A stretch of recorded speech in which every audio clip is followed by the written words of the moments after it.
What up, nerds? My name is Leslie. Welcome to The Nerdy Narrative, a channel where I talk about all of the things that I read. And today I'm going to be checking in with everything I read this week. Everything I read, what I'm still reading, and then what I plan to read next. I just returned to reading with Relish, so let's talk about it. Starting with this month's nonfiction essay by Joan Didion was John Wayne, A Love Story. It was a very interesting article that ended with Joan actually meeting John Wayne and his wife. It was a brief kind of overview about his acting career and how he got into it, and then when he ended up getting cancer and things of that nature. It was very interesting. Did it knock my socks off? No. Am I still excited to continue reading more by Joan Didion? Absolutely. Another read along I'm taking part in is hosted by Jake at the Bookish Drummer, where we're reading through all of Stephen King's short stories. We're still working our way through Night Shift. We read Gray Matter and Battleground this week. Gray Matter was good, but the ending is where he gets you.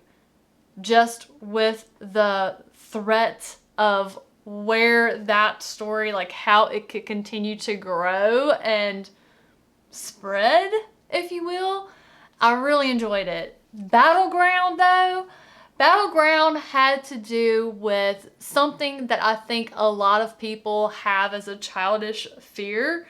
So good, just so good. I have really been enjoying this collection. I am very much looking forward to continuing reading all of the short stories by Stephen King. And then jumping over into the books that I finished reading last week, I finished A Very German Christmas, which is a collection of different authors' Christmas stories that were popular in Germany, Switzerland, that nature. I read this one for the read-along that I'm co-hosting with the Codex Cantina, A Very German Christmas, if you will. A tradition that was started last year is we take a look at a different country, how they celebrate Christmas. Do they celebrate Christmas? If they do, how do they do it? Customs, beliefs, traditions. We have a lot of fun content coming on both of our channels this month, so I will have the Codex Cantina linked below. We had a really good time reading through this book and talking about the stories, but you'll be hearing more about this later on both of our channels, and I hope you enjoyed as much as we did. The next book that I finished is Mike Shell's Sin Eater, which is book 2 in his Iconoclast trilogy.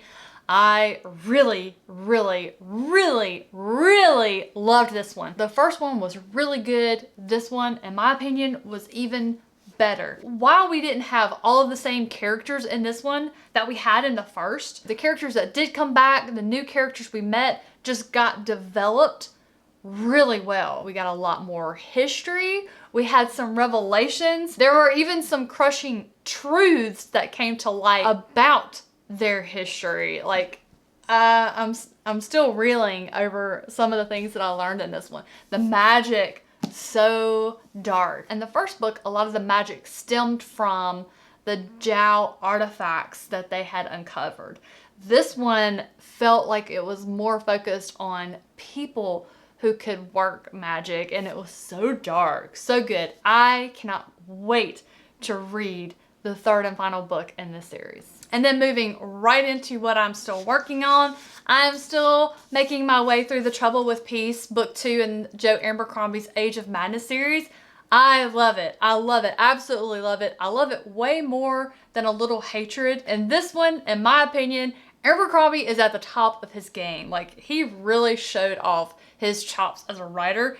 I am loving it. I am shocked continuously. It was so funny because I was talking to my friend Penny, who I'm buddy reading like all of the First Law books with, and I was like, this one, we're just really just getting all character stuff. There's really no plot.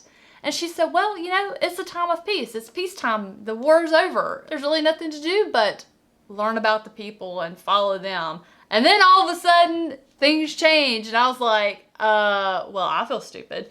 But I am loving this one. I have a little over 100 pages left to finish. I am going to try really hard to get that knocked out tonight. I also picked up The Bear and the Nightingale by Catherine Arden, book 1 in the Winter Night trilogy. I jumped on board with the read-along that She Was Only Evie is hosting over on her Discord. I will have the announcement video for that linked in the description below. This one, I read the first chapter and I thought, Luckily, I have read a lot of Russian classics this year, so I'm very used to all of the names that the Russians give each other, the nicknames, how they address each other. I'm very familiar with that, so I did not have any trouble with that. That just feels normal to me now. But after I got like 3 or 4 chapters in, I was hooked. How to describe it? It has an old feel to it, but in addition to that, the people are holding on to old beliefs, stories that have been passed down from generation to generation, and beliefs, the old gods, while also they are worshiping the new God, the Christian God. And I am absolutely smitten. It's just very fairy tale like. Guys, this is a perfect book for this time of year. It's also perfect for someone who lives in Central Florida, because it is 86 degrees outside, but I can read this book and I can just feel the cold coming off. Apparently, where Vasya and her family live in Russia, on the outskirts, like right on the edge of the wilderness, they have winter 8 out of the 12 months of the year. Like, serious winter, guys. Like, the snow is like almost covering all the way up over the top of the house. Love this book so far. I am over halfway through. I can't wait to see what is going to happen next. I wish I could finish this one tonight, but it's going to be either this one or The Trouble with Peace, and I have a feeling The Trouble with Peace is going to win. And then the last book that I am still currently working on is a collection of short stories by Richard Thomas, and the collection is titled Spontaneous Human Combustion. The cover is just so cool. It's a girl's face with a wolf's face like breaking through. That is just, I love the cover. This is a phenomenal collection. I've only read the first 2 stories and they have really stuck with me. I just enjoyed the humanity, but you have that taste of the supernatural or demonic activity. Like there is something more, but it feels so human. The choices made feel so human, so logical, even though there is really strange things happening surrounding the people in these. This one has the potential to rise up and become a favorite of collections that I've read this year. We're gonna see. But something I have decided I wanted to do is start each day, each morning, I want to read a short story. In 2021, I read a ton of short stories. I read an anthology. I really grew to like them. And I thought, you know what? Start a new day with a new story.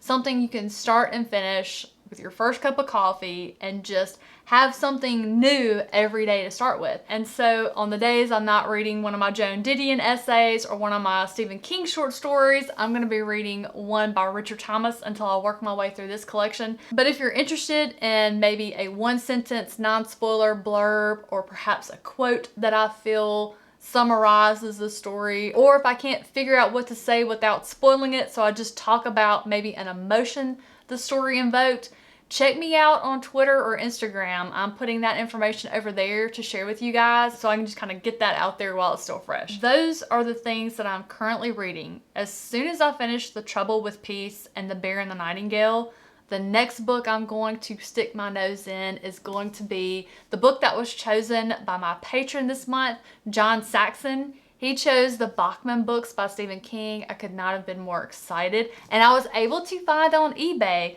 a copy of the out of print because this one still has Rage in it. So I'm going to be getting started on the 4 novellas that are contained in this collection. And then I will also be kicking off book 3 in the Iconoclast series, Idols Fall by Mike Shell. I am very, very excited. It was so hard not to go directly into this one when I finished Sin Eater a few days ago. I'm very excited. I wanted to give myself a few days to just let things settle, but I feel like I have waited as long as I want to, but I want to finish the 2 fantasy I'm reading now before I start a 3rd one, but I am so excited to finish this trilogy. So very excited. And then Andrew and I will be doing a live show with the author Mike Shell in January. So keep your ears open for that. I will of course share that information as soon as we have a date nailed down. Guys, that is it. That is everything that I have been reading over the last week. I was doing my best to make up for lost time that I missed out while I was sick. What have you guys been reading? I know we're all gearing up for the holidays, getting our Christmas shopping done. I need to get started wrapping some presents because only 1 week left and Chris and I will be traveling home to Mississippi to spend Christmas with our families.